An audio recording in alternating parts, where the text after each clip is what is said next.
to Germany, Johann Wadefuhl.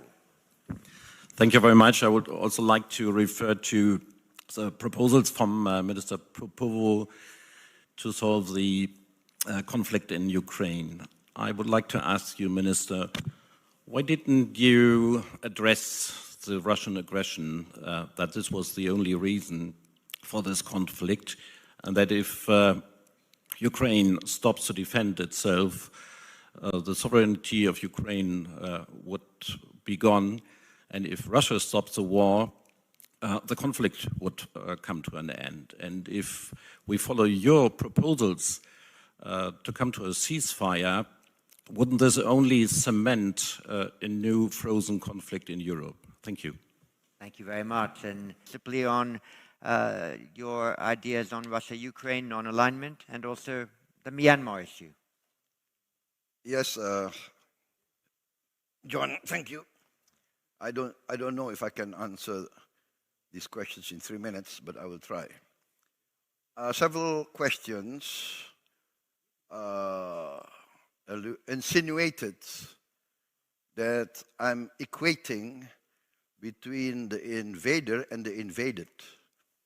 I think this is an emotional reaction, but what I'm putting forward is conflict resolution. I'm not saying which side is right or wrong. And I think this is being taken mistakenly because Indonesia's position is very clear. In the United Nations, we voted against the Russian invasion. We voted. You can check our voting record. We are not talking about right or wrong. I'm just proposing that we attempt at conflict resolution, and this has been done historically. Please, our European friends, please do not think in terms of 5 or 10 years. Think in terms of 50 years. We in Asia, we have our share of conflict, of war. Maybe more disastrous, more bloody than what's being experienced in Ukraine. Ask our Vietnamese friends, our Vietnamese brothers. Ask our Cambodian brothers. Ask them how many times they've been invaded. Ask our Vietnamese friends how many times we have been invaded. Ask Indonesians how many times we have been invaded. We know war. We want to resolve. We want to help. But again, it's up to the two parties. What is the United Nations for? If not for conflict resolution?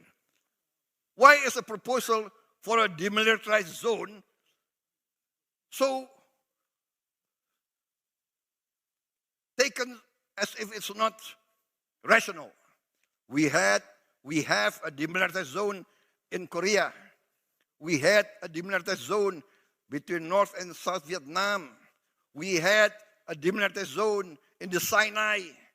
We have now United States monitoring force in many countries.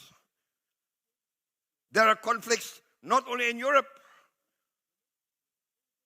There are violations of sovereignty not only in Europe. Ask our brothers in the Middle East. Ask the Africans. Ask the people of the Democratic Republic of Congo. How many countries invaded them? There are United Nations forces in the Congo. So what I'm proposing is how we try to resolve this conflict by respecting the United Nations. That's all. I'm not equating aggression with the aggressors. Please understand, we, in this part of the world, we have been victims of aggression many, many times. I think that's my answer. And for Myanmar, very clear that ASEAN has not accepted the authoritarian and the